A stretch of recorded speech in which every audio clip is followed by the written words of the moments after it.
శ్రీకాకుళంలో వీడేసిన ఎక్స్ట్రాలకి sub collector range నుంచి డిమోట్ చేసి టెంపరీ పోస్టులు వేసాడు. ఏదో పెద్ద హోమ్ మినిస్టర్లా వివరాలు అడుగుతున్నాడు బాబు. అదేదో మనం ఓరకనే కూర్చొని ఆలోచన చెప్పుకుంటున్నట్టు కటింగ్ ఇస్తున్నాడు. ఏంది సార్? మళ్ళీ వచ్చావేంది? ఏదో రాంగ్ కేసు పెట్టి కేసు క్లోజ్ చేద్దాం అనుకుంటున్నావేమో. చీటింగ్ కేసు కాదు ఇది, మిస్సింగ్ కేసు అని నేనే ట్రేస్ చేసి అఫీషియల్ గా నీ చేతే ఇన్వెస్టిగేట్ చేయిస్తా. నువ్వు ఈ స్టేషన్ లో ఛార్జ్ తీసుకున్న తర్వాత 2 లాకప్ డెత్లు జరిగాయి. నిన్ను ఎంక్వైరీ పేరుతో 3 పూట్ల నా ఆఫీస్ చుట్టూ తిప్పి 3 ఏళ్ళు ఇంట్లో కూర్చోబెడతాను.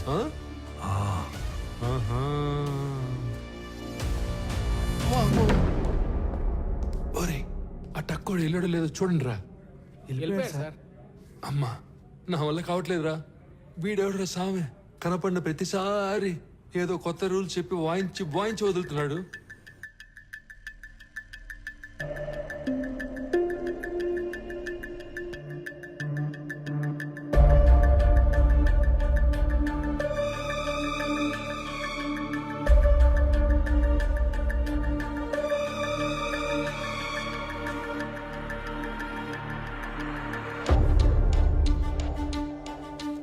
ఇతనే వర్మ.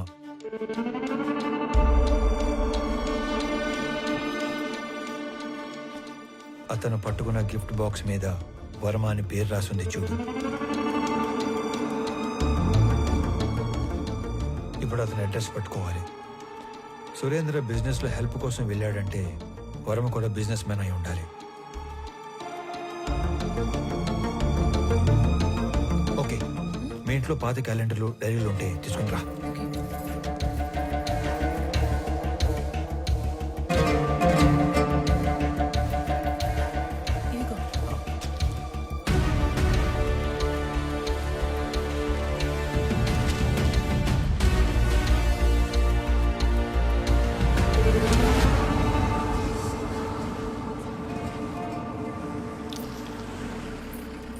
పాపా, వర్మ గారు ఉన్నారమ్మా? మా నాన్న లేడు. మీరు మా నాన్న ఫ్రెండా? ఎవరయ్యా నువ్వు? ఇక్కడేం పని? అంటే సురేంద్ర అని మీకు కావాల్సిన వ్యక్తి ఇంట్లో మా వాడిని కలవడానికి వెళుతున్నట్టు చెప్పొచ్చాడు. అప్పటి నుంచి తను కనబడకుండా పోయాడు, అంతేనా? అది కూడా ఏడాది క్రితం అంటున్నావు. నువ్వు ఆస్ట్రేలియా నుంచి శ్రమపడి ఇంత దూరం వచ్చావు. మా వాడు దుబాయ్ వెళ్ళి చాలా కాలమైంది. అయినా మా వాడికి సురేంద్ర అనే పేరుతో ఎవరు ఫ్రెండ్స్ లేరే. ఇదేంటి, మీ అబ్బాయి కదా? ఆ పక్కన ఉన్న పెళ్లి కొడుకు పేరే సురేంద్ర. వీళ్ళ ఫ్రెండ్స్ కాకుండానే అయి ఉండొచ్చు. అయితే ఏంటి? మీరు ఏదో దాస్తున్నారు. అవునయ్యా, దాస్తున్నాను. అది నీకు అర్థమైంది కదా. ఇంక నీకు బయలుదేరచ్చు. బయలుదేరు. ఏం చూస్తున్నారమ్మా? పద లోపలికి పద.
ఎంక్వైరీ చేసి చెప్తాను.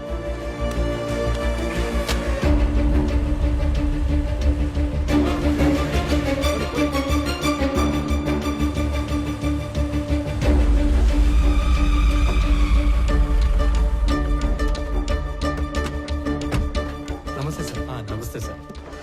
మీరు అడిగిన డీటెయిల్స్ ఇందులో ఉన్నాయి సార్. ఓకే, ఒక 2 minutes. ఇటు వచ్చేయండి.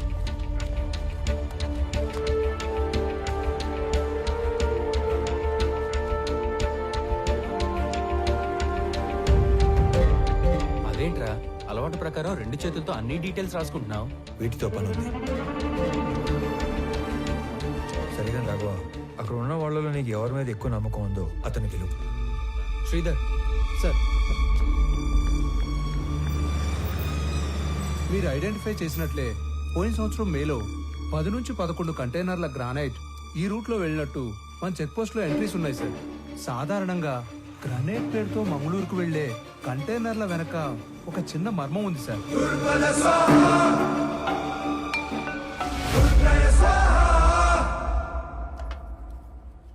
పెద్దమ్మ చిన్నోడికి ఆవు పాలు అడిగినావుగా, ఇగో. అరే అనంతు, వేడివేడిగా ఉంది, తిందుగందా? లేదులే అన్న, అర్జెంట్ గా పోవాలా. అయినా నీకేమి, కాస్త ఆస్తి చేతిలో ఉద్యోగం ఉండాది. నేను కూడా బాగా సెటిల్ అయినాక అప్పుడు తీరుబాటుగా కూర్చొని తింటా. వస్తా. ఒరే, టిఫిన్ కి సెటిల్ అవడానికి సంబంధం ఏందిరా? ఉంటదన్నా, ఉంటది. ఏందో ఇది. ఏంది నాయనా అదో మాదిరిగా ఉండవు? రే, నువ్వు చేసా ఉండేది మాకు నచ్చడం లేదు. నువ్వు ఇంటి ముఖం చూసి వారం రోజులు అవుతుండాలి. ఆఫీస్ కూడా మానుకుని ఆ సురేందర్ని వెతకాలా ఏమి?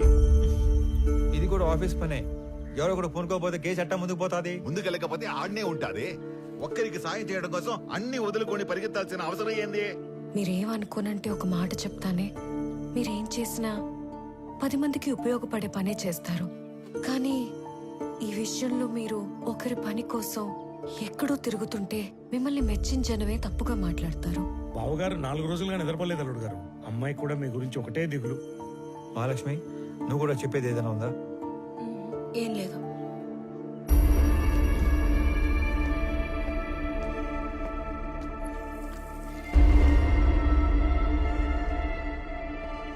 మీరు అనుకున్నట్టు నేను కేవలం మాలిని హస్బెండ్ సురేంద్ర ఒక్కడి కోసమే ఇన్ని రోజులు తిరగలేదు.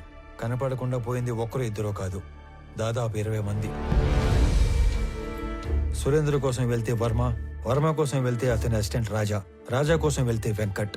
ఇలా నా దగ్గర పెద్ద లిస్టే ఉంది. ఇంట్లో మనిషి వస్తాడో రాడో, అసలు ఉన్నాడో లేడో తెలియక ఎదురు చూసి చూసి కళ్ళు మసకబారిపోయిన తల్లిదండ్రుల్ని చూశాను. ఇల్లు గడవటం కోసం చదువులు మానేసి ఏదో ఒక పని చేసుకుని బతుకుతున్న తమ్ముళ్ళనే చూశాను. పిల్లల పోషణ కోసం అన్నీ చంపుకొని చేయకూడని పని చేస్తున్న ఒక ఆడకూతుర్ని కలిశాను.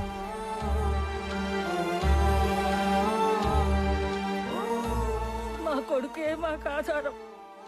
వాడిని వెతకడానికి వెళ్ళే ఇలా కాళ్ళు పోగొట్టుకున్నాడు. అది మాత్రమే కాదు, ఈ 20-25 మంది గల్లంత అవడానికి మన జిల్లాకు పట్టిన పెద్దమ్మారి దరిద్రం ఎర్రచందనం కొయ్యాల స్మగ్లింగ్ కారణం అయి ఉంటాదని నాకు ఆధారాలు దొరికాయి. అందుకే ఇదంతా చేయాల్సి వచ్చినది. నేను ఒక వారం రోజులు కనపడకపోతేనే ఇంత బాధపడుతున్నారు. ఆ 20 మంది ఇళ్లలో కొన్ని నెలలుగా వాళ్ళు ఎంత బాధపడి ఉంటారు. భర్త కోసం భార్య, కొడుకు కోసం ఒక తల్లి తండ్రి, తండ్రి కోసం కొడుకు కూతురు కొన్ని నెలలుగా ఎదురు చూస్తున్నారు. వాళ్ళ కోసమే ఇదంతా చేస్తున్నాను. నేను కలెక్ట్ చేసిన డీటెయిల్స్ అన్ని పోలీసులకి ఇచ్చేస్తున్నాను. వాళ్ళే డీల్ చేస్తారు. ఇక నేనేమి ఇన్వాల్వ్ అవను. ఓకేనా? వెళ్ళొస్తాను నాన్న. సరే.